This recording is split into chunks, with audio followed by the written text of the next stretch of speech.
all get to fly away and not have to go through all the toil and trouble that's going to come with the tribulation. That, you know, I pray each and every day for that for myself and for each of you, because I don't want anybody I know to go through that. I know there's somebody out there that's going to go through it, but I'm hoping that I can get everybody I know to not have to go through that. Next couple of weeks, I'm going to, or so, depending on how the schedule runs, I'm going to be presenting the I am statements in John. There's 7 of them. It starts with I am the bread of life in John 6. And for some reason my computer decided not to be on that page. There we go. It starts with the bread of life. The second one is I am the light. I am the gate, or the door. I am the good shepherd. I am the son. I am the resurrection and the life. And the last one is I am the vine. So I'm going to try and do them in order, depending on what the Holy Spirit tells me to do. That's my plan. He may have some other thing in store for me. I don't know.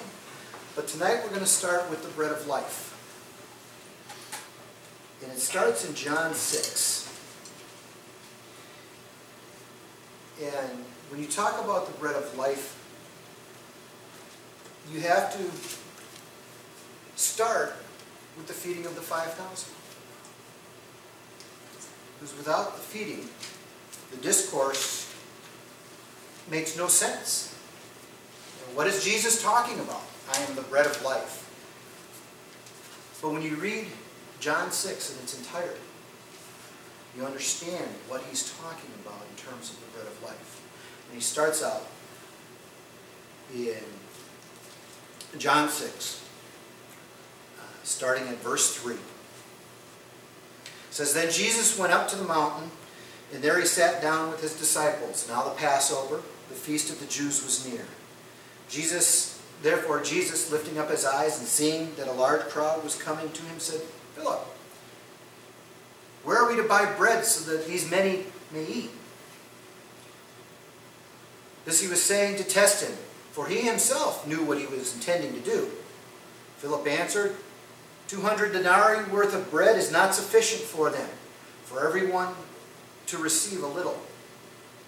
One of his disciples, Andrew, Simon Peter's brother, said to him, There is a lad here who has 5 barley loaves and 2 fish.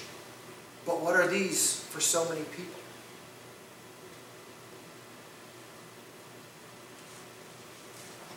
Jesus took in the feeding of the 5,000, which, when you really think about it, was more closer to 20,000. You know, when they counted people in those days, they counted just the men. So there were 5,000 men that had followed Jesus up the side of the mountain that day, wanting to hear him, and brought their families with them.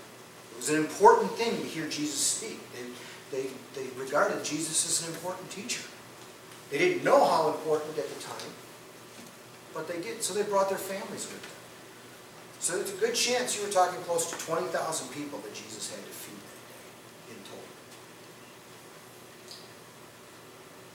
total. And we look at, you know, him talking to Philip, and we realize the impossibility of this task for man.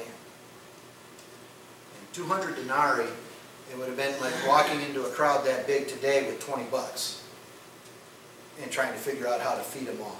And you couldn't even feed them all dollar off the dollar menu at McDonald's for that.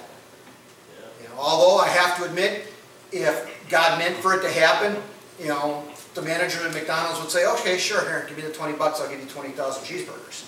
You know, that's just the way God works.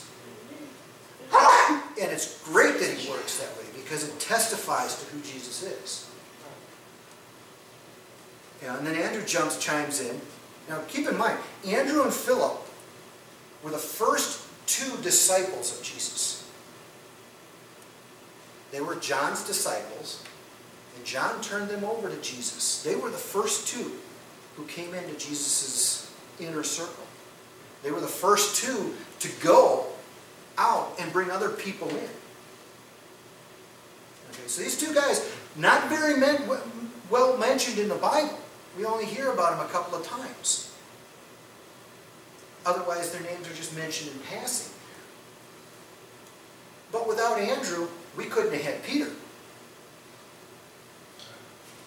You know, that's how important Andrew is to this story. But, and he pointed out to the fact, Andrew did, that this was an impossible task for man to overcome. I got a young boy here who brought his lunch with him. But what is that? I mean, that's a boy's lunch. How is it going to feed all of these people?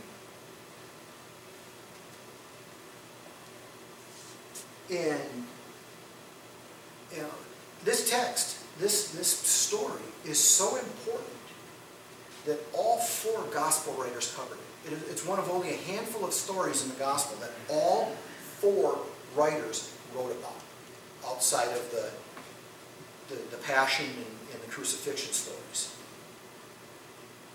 So this, I mean, just the fact that all four of them put it in there, we have a very important story here. But what is that story? What does it mean to us? Well, eating and drinking in that day, just as it is now, was a symbol of social standing. If you could feed the people you invited, you had good standing. You were thought of as a good person. You didn't, you know, invite a bunch of people and say, "Oh man, I'm sorry, I'm all out of food." Yeah, just, you know, to do that was bad news. You know, if you were trying to move up that social ladder. You know, not that I want you to examine Jesus under the light of social rights and wrongs, but it plays a role in this story. The other role that we find in this story is the messianic expectations of the Jews. They had a certain idea of who the Messiah was. And that's based in the Old Testament scriptures, a lot of it back in Moses' leadership time, when he led the people and provided their manna in the desert. He provided their food. He made sure that their provisions were met. Now, they were misunderstanding it at that time. You know, it wasn't Moses, we know, but God that was supplying those things. So here we are again. God is supplying a need of a hungry people. These people came to Jesus hungering for something. Jesus knew eventually they were going to hunger for something to eat. And so he fed them. And we know, you know, and it's not just a sacramental feeding, you know, like a communion type feeding where everybody had a wafer and a swallow of juice. I mean, it was a full-fledged meal that everybody ate. You know, because it says, they all got their fill. Verse 12, when they were filled, he said to his disciples, gather up the leftover fragments so that nothing will be lost. You know, and there's a pretty powerful sermon just in that verse right there. Gathering up the fragments so they don't get lost.